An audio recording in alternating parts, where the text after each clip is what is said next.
aspects of children.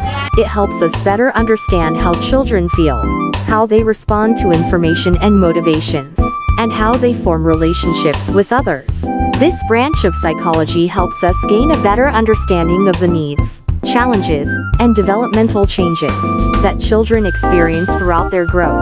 Some principles and topics related to child psychology include cognitive development, studying the cognitive and mental processes of children, including memory, attention, thinking, and learning-related issues.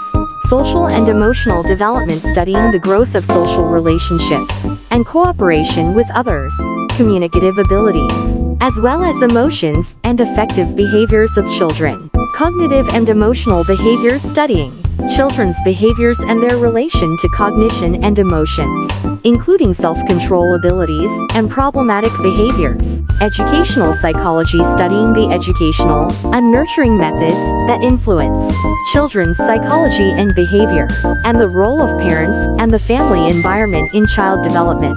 Childhood mental disorders, identifying and intervening in mental problems in children, such as anxieties, behavioral disorders, anxiety, depression, and learning disorders. Child psychologists assist parents, educators, and specialists in providing appropriate guidance for the healthy development and growth of children.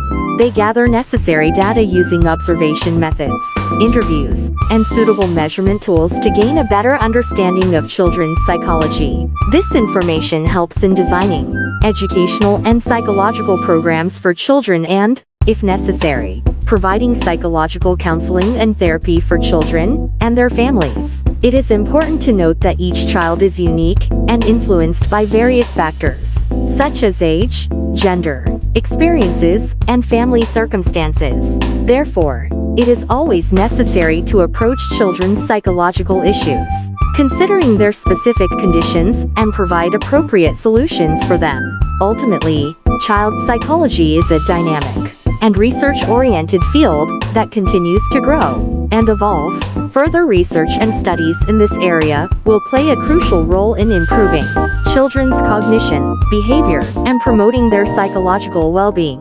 Next to the matching object, perform the above exercise using similar images, colored beads, or similar geometric shapes. Provide for of each in front of the child. Teach the child to alternate the arrangement of colored beads. Start with 2 colors, and ask the child to arrange them in between. Continue this with 5 beads in different colors. Create simple patterns with 3 cubes of the same color, and place them in front of the child. Then ask them to build a similar pattern with their own cubes. Gradually increase the number of cubes. Create simple designs with 3 simple cubes. Give the child 20 seconds to observe, then remove the design and ask them to recreate it from memory. Draw incomplete shapes on paper, and ask the child to identify the missing part in the images.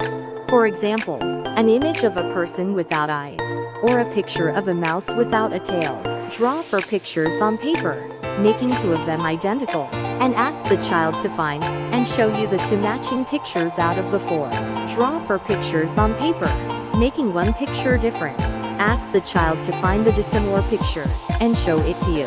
Draw dots in a straight line, and ask the child to connect them with a line. Start with closed dots, and gradually make dots smaller and farther apart.